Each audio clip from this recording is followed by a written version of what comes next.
Happy New Year to everybody. That's a great way to start the new year. And congratulate Alabama and their outstanding team and their great fans.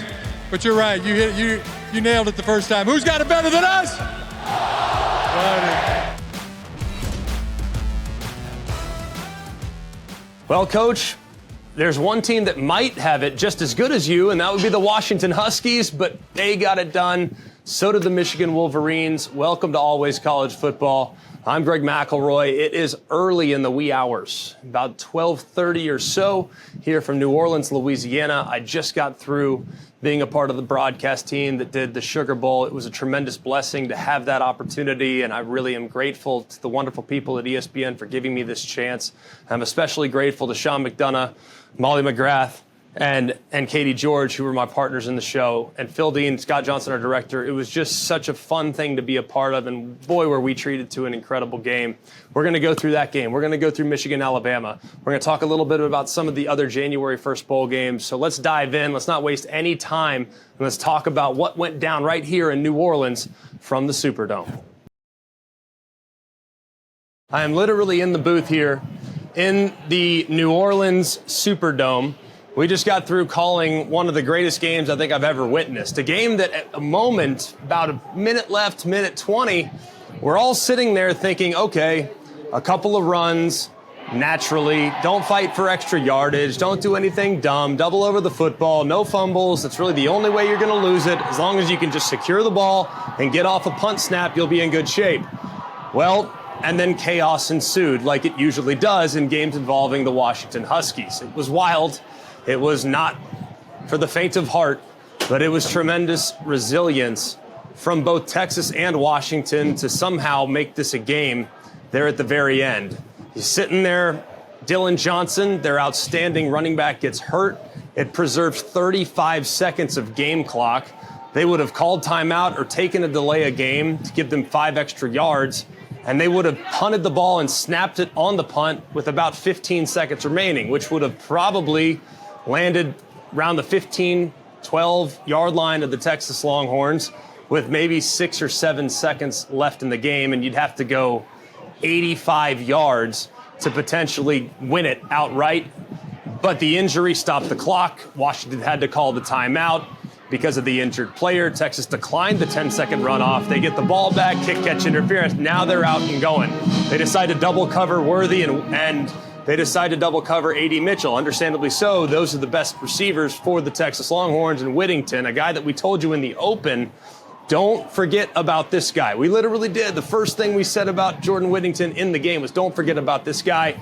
He makes a huge play. Next thing you know, Texas is knocking on the door, and not for Elijah Jackson's timely play on the fade against A.D. Mitchell.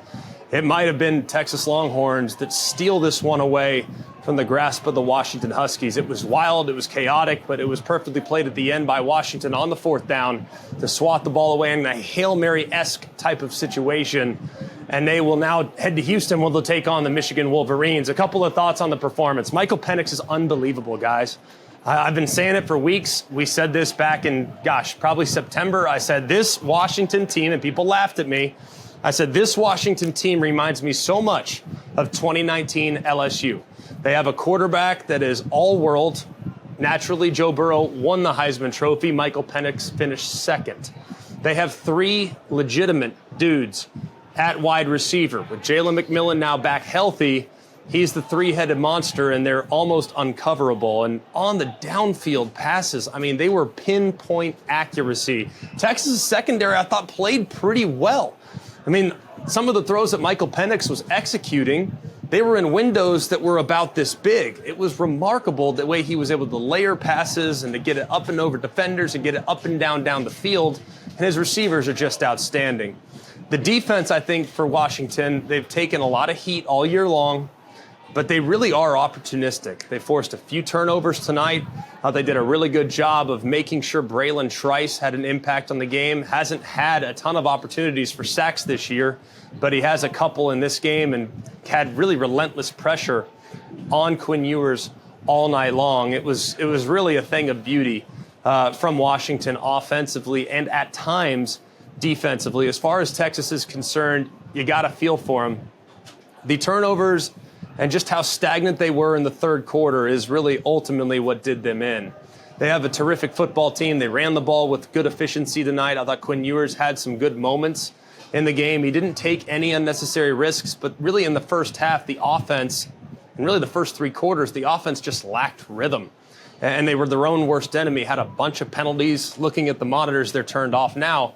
But they had somewhere in the vicinity of 10, 11 penalties in the game as well, which had them constantly behind the sticks. They started 0 for 4 on third down, all 4 third downs. They were in 3rd and 10, 3rd and 11, 3rd and 12. So those are just low probability, regardless of who you're playing against. So they just didn't play good football tonight. And that's really uncharacteristic from a team that has played so beautifully in the last 2 games against both Oklahoma State and Texas Tech. They'll be back. They have a lot of really good players that will be coming back, but they definitely left plenty of plays on the field tonight that could have potentially changed the outcome. But there is no doubt about it. The best team tonight was the Washington Huskies. They are the deserving champions of the All-State Sugar Bowl, and I look forward to seeing how they match up with the Michigan Wolverines, who will talk about their victory here in just a moment on Always College Football. Have you ever dreamed of hitting the road in your very own customized Mercedes-Benz Sprinter? Follow college football all season long by hitting all the biggest games in college football's most celebrated stadiums. At ESPN, we dreamed that dream, and with the help of Mercedes-Benz, we made it happen. This year, our very own Jen Latta has teamed up with Mercedes-Benz designers to create a road-ready, fully functional, state-of-the-art podcast studio on wheels. The ride is pure Mercedes-Benz with all-wheel drive and the latest driver assistance, safety, and tech. The podcast studio must be seen and heard to be believed. A spacious and chill conversation space with mics, camera, and mixing board to capture the action.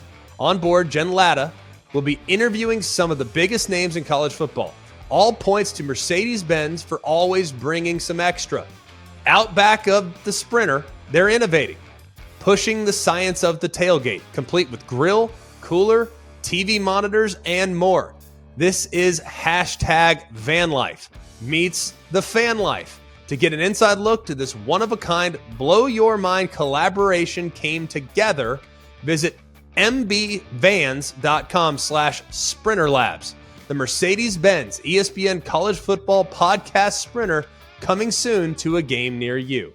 What a Rose Bowl game. Obviously, it was one that we had been looking forward to, and it kind of went the way we thought it would go, didn't it?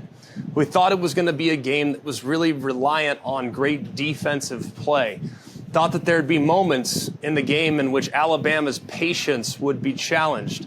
Thought there'd be moments in the game where Michigan would be able to run the ball with great efficiency. We thought there were going to be moments in the game where Alabama would run the ball with great efficiency. We thought the playmaking ability of Jalen Milroe would ultimately give Bama an edge. And they really, I think, for the most part, did a very good job of keeping him contained. There were a few shots down the field, but the coverage really in the back end was excellent. And in an effort to give full disclosure, there were a couple moments in preparing for our game that I did not get to watch, so you'll have to check back with us on Always College Football a little later this week. I'm going to break down the tape and explain it with a little bit more detail. But the things that really jumped out to me initially, there were mistakes made on both sides. That was not something I anticipated. I thought both these teams, they're so well coached.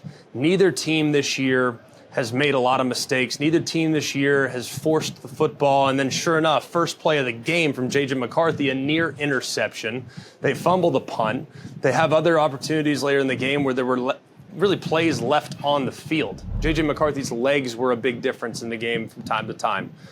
Some of the designed quarterback runs gave Alabama some fits. So that was something that I thought they might use, but they leaned a little bit more heavily into it than I anticipated. I think the big takeaway is that Michigan is who we thought they were. They're a really physical football team. They're an extremely disciplined football team. They know exactly who they are. They want to dictate the terms of the game by being able to impose their will at the line of scrimmage. And another thing, too, Roman Wilson, for example, the catch there, late in regulation, full extension, catch and run. I think Michigan's weapons are vastly underrated. and we have kind of talked a little bit about that, is when you look at the other teams in the playoff, Alabama, Texas, Washington, are Michigan's weapons up to par?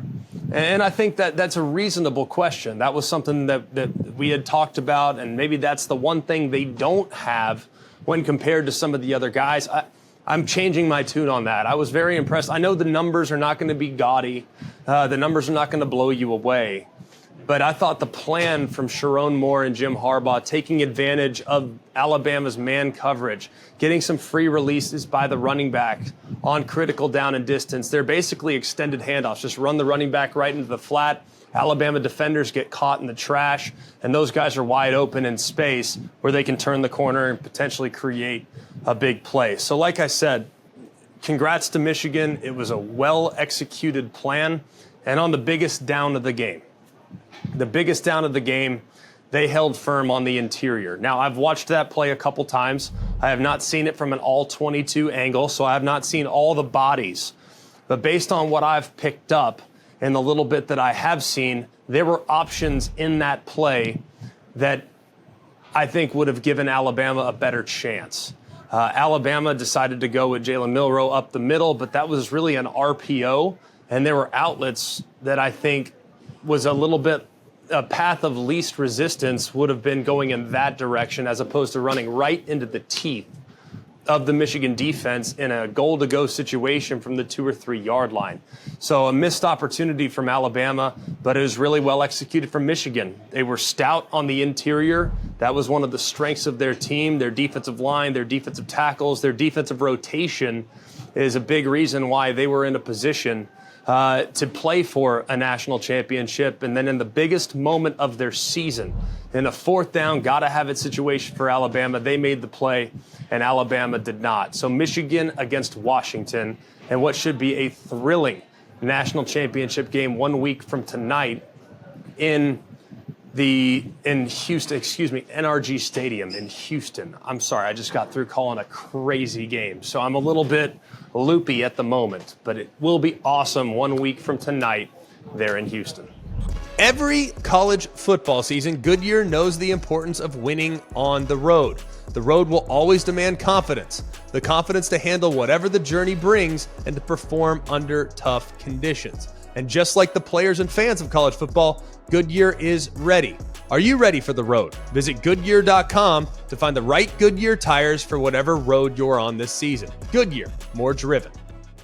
Couple other takeaways from today's games. I thought when you look at what Washington or Wisconsin and LSU did, that was a phenomenal football game. And to see LSU go 98 yards down the field was pretty remarkable. It felt like Wisconsin's game all game long, didn't it? I mean, it really felt like they were really controlling things. I thought Pauling had a terrific game. Some of the wideouts really stepped up when their number was called, but it was LSU at the end. And I was surprised too, and I had not been tracking it close enough. I was really amazed at the buy-in from the LSU players. I was amazed at how much they wanted to be there, guys that are likely going to be drafted in the first round just a couple months from now. It's pretty amazing to see all those guys on the field participating in a game that some would consider to be meaningless. I know review a bowl game is meaningless. I think every game means something. But that was really cool to see the buy-in. That really speaks to the culture that Brian Kelly has created over the last 2 years. Iowa and Tennessee, what a dominant performance from Tennessee. Iowa had a chance or two early, but that was it. So a really impressive performance from the Volunteers. And then Oregon, I mean, they did what we thought they would likely do. I had said for a while now, I thought SMU was the best G5 team. I thought they had the best personnel, and I think they would have provided probably the most competitive game against a team like Oregon. But Oregon was one of the better teams in the country all year long. So to see the outcome go the way it went was not that surprising. I feel bad for Liberty. They had a great year, but they were largely untested. And they had never seen a team that resembles anything like what Oregon ran out there today. Hey, college football fans, whether you're on the field or in the stands, make sure you're well protected, like having a solid defense to shut down that wide receiver in the final quarter, opening lanes for your running backs to do their thing, and of course, reliability when protecting your quarterback, because great coverage is a game changer. That's why Allstate provides that same protection off the field, giving you reliable coverage and game-winning protection for everything that matters, helping you stay game day ready every day. So get protected with Allstate. Visit allstate.com or call a local agent today to learn more. Brought to you by Allstate. You're in good hands. Insurance coverage is subject to terms, conditions, and availability. Allstate Fire and Casualty Insurance Company and affiliates, Northbrook, Illinois. I'm sorry I don't have more for you. I would be here all night talking ball with you, but unfortunately we are getting kicked out of the booth here in the Superdome. So I love you. I appreciate you. I want to wish all the amazing listeners of Always College Football a happy and healthy new year. We are so grateful for the growth that we've experienced together this season, and we appreciate all that you guys have done for us, and we continue to ask you to like, rate, and subscribe to the show wherever you get your show. If you think I stunk on the broadcast tonight, good with that as well. Let us know in the comments. Let us know in some of the interaction with our social channels as well. Always CFB on both Instagram and Twitter. For all of us here at Always College Football, it looks like Jack, and Jake. Jake will be here. I know that. He's our editor. But Jack and Jack, they pressed the snooze button a little early. So for Mark, Jake, and me, I'm Greg. We hope you have a tremendous day and continued celebration of the new year here in 2024. It's Always College Football. Hey guys, it's Greg McElroy. Thanks for watching Always College Football. Make sure you like, rate, and subscribe to ESPN's YouTube channel and wherever you listen to your podcasts.